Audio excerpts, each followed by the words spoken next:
Ladies and gentlemen, not to interrupt your lunch, please continue eating, especially as long as I'm talking. My task this afternoon is a very joyous one. I have the opportunity, the honor of introducing our speaker at lunch today, Dottoressa Barbara Jatta, who was born in Rome, una Romano de Roma, as we say around here, a genuine Roman.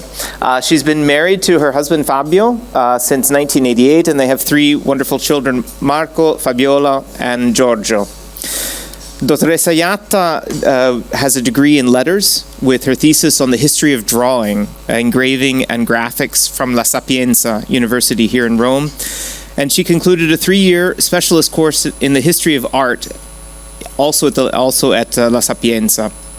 She's also taken internships in the United States, in England, and Portugal as well. She, from 1994 to 2016, ran a course on the history of techniques and graphic arts at the Faculty of Letters of the Suor Orsola Benincasa University in Naples. And since 2014, she served as a member of the managing board of the Pagliara Foundation there. From 1996 to 2016, she was director of the Cabinet of Prints at the Vatican Apostolic Library, where she was also a member of the Exhibitions, Ascensions, Acquisitions, Publishing, and Cataloging Commissions. In typical Italian fashion, the commission has a very long and important name, so I apologize for stumbling through it. On the very important day in history in the life of the Church, in the life of the Vatican Museums in particular, on the 8th of September in 2010, Holy Father Benedict XVI appointed her as curator of prints in the Apostolic Library, and from there, Dottoressa Jatta has continued to function, to serve in the Church, particularly in the Vatican Museums. In 2005, she was inducted into the Gruppo dei Romanisti. 2010 to 2016, she was a member of the International Advisory Committee of Keepers of Public Collections of Graphic Art. Her curriculum continues to go on and on and on. But before I conclude the introduction today, I just want to give you, to tell you what a special person Dottoressa Jatta is. Recently, her vice director passed away, Guido Cornini, and his funeral was yesterday. And of course, the Dottoressa is still very emotional about this tremendous loss. So she's come today with a heavier heart than she had intended to. So I ask you all to keep Guido Cornini, his family, and his co-workers in your prayers as I introduce to you our speaker today at lunch, Dottoressa Barbara Jatta.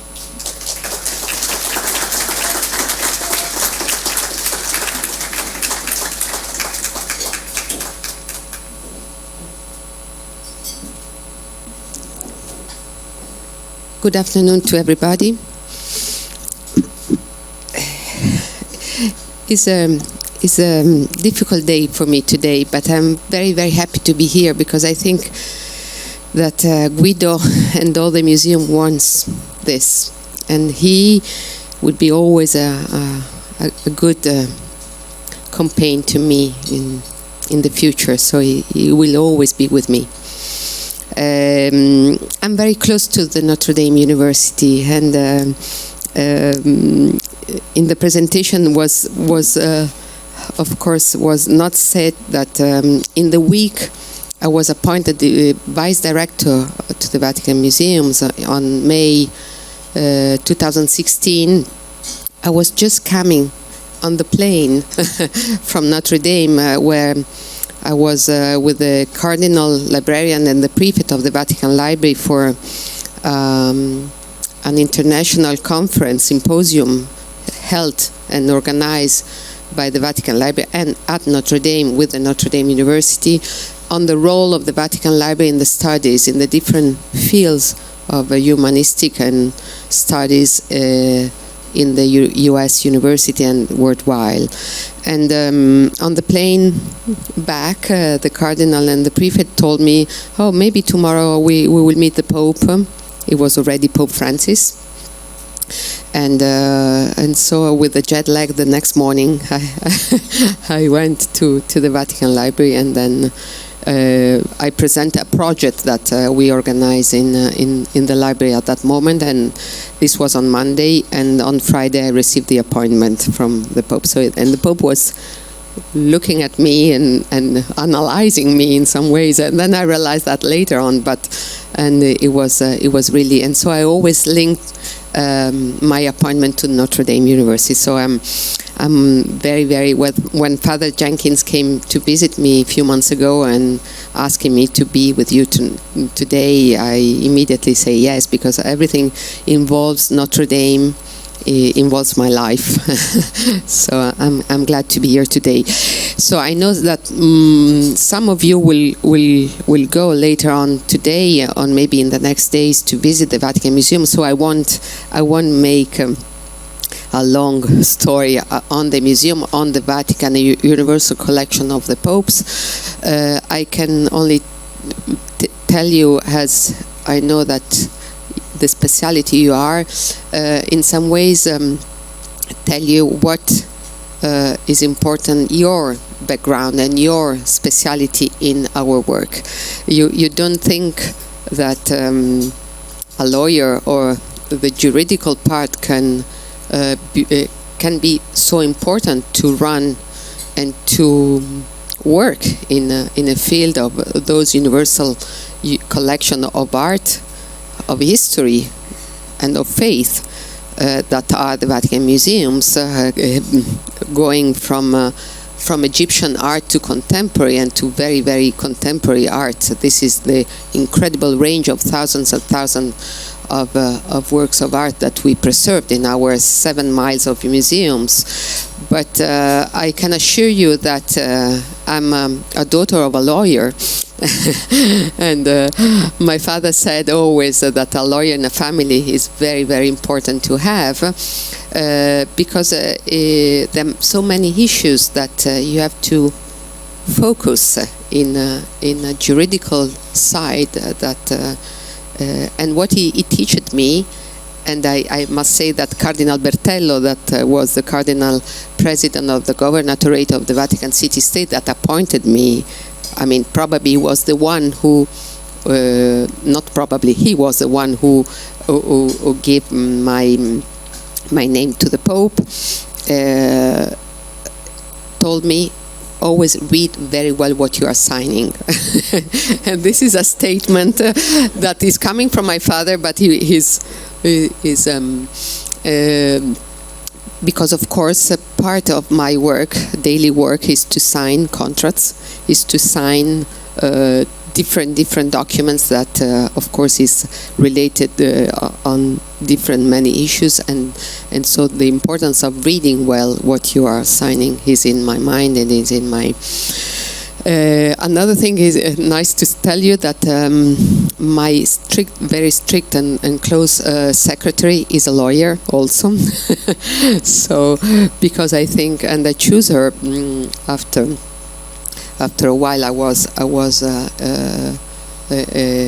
because I was appointed deputy director for 6 months, so I followed a very important Liz Lev, that is here today with us, knows very well the importance of Antonio Paolucci, that was the former director for many years, for 9 years in the Vatican Museums before me, and I was his deputy for 6 months, and he was really a man that passed in some ways, but he was a former minister of culture in Italy. He was a great art historian, so it was very, very complex to substitute him. I thought to do it probably in the only way I could do it. So be myself, be myself, and trying to, of course, to see what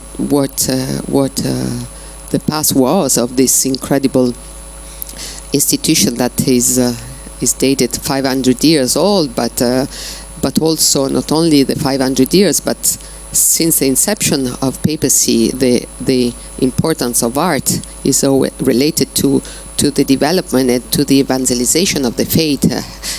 The art have always played, since the inception, a crucial role, and so of course, I felt and I feel every day the importance of this of this role and the task. But so substituting Paolucci was, and I tried to be myself, and I tried to make advantage of what I had in 20 years. I was in the Vatican Library 20 years.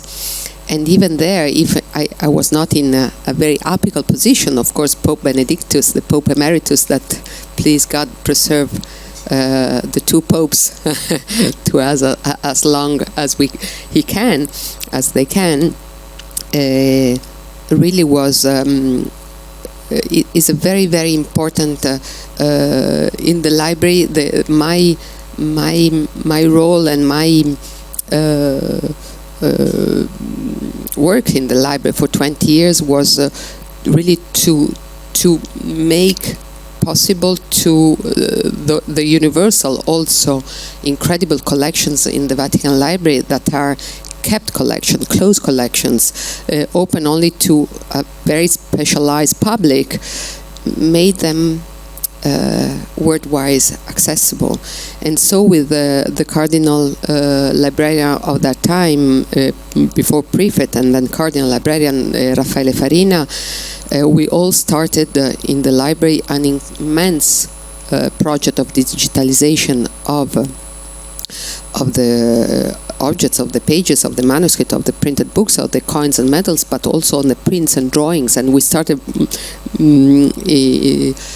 from the prints and drawings because they were the more accessible and the more easily. Of course, they are flat. They are sometimes they are loose sheets, and so it was easy just to start the digitalization project with my department. And so when I arrived in the museum, I thought it was important to bring the digital aspect also to the museum, because of course the 7 miles and the thousands of objects of the Vatican Museum, of course, are shared. It's a different perspective from the library, where only few people can have access, and so we needed really to share by the web, with the web, to the world. In the Vatican Museums also, because you can prepare better a visit, you can go on later after the visit. I'm always saying that nothing substitute, no digital, no virtual image or virtual tool can substitute really the journey, the spiritual journey you can have in visiting our collections. But they can help. The digital and the virtual can help. And amazing to say, but this was thought in 2017, so we started to put online more and more of our inventory, more and more digital tours in our website, and then pandemic arrived. And this turned to be incredibly useful, because we help so much people with the virtual tours, with images, with our object that could enter in any house. And in Italy, probably more than in the US, it was really a tough time. It was really tough months. And from worldwide, I receive greetings and thanking of the role that the digital of our website played. And so I felt that my background at least helped a little in a difficult time. And so we are now keep going. All our display works, that is only 30% of what we have, is online right now. And we're working on the stocks. So we will put everything online in the near future, hopefully. Only for to be a place of study, because you all are coming from academic works and world, and you all recognize the importance of the academy to and to the research. And the Vatican Museums, of course, are Universal Museum, so vast, so large, that receives so many visitors, pilgrims, but also visitors. But in 2019, we closed at 2019 with 7 million people in a year. So now we are back after pandemic of 25,000 per day of visitors. with a closed number up to 25,000, which is 25,000 per day. So, but at the meantime, I will desperate by the end of my mandate say that we are also are a research center in the different field of our collections, from Egyptian art to Etruscan art to Greek and Roman to the medieval art to the great Renaissance that is well known, Raphael, Michelangelo, Leonardo, and many others, but to the Baroque time, and to the 18th and 19th century, up to the contemporary art. So in each of these departments, in each of these museums, that's why we call Vatican Museums in a plural term, in each of this museum we have people and we have relation and we have projects with the other universities. Of course, with Notre Dame we have several projects, not only coming from my library side. We have a Frutas project on the maps of the city of Rome in the century, but we have with the architectural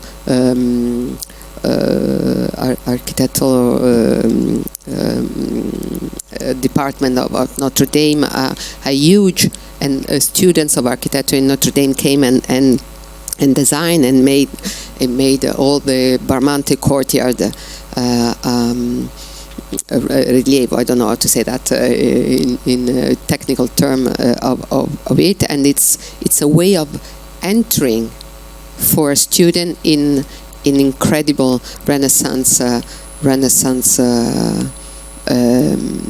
architecture and style and word, but at the meantime it's something useful for our museums, because of course we have an update relievo of all. So it's always, this is research, is a share, and is really part of our mission, which is really to preserve, but also to share this incredible patrimony that we have received from the past and we have to give to future generations. Thank you.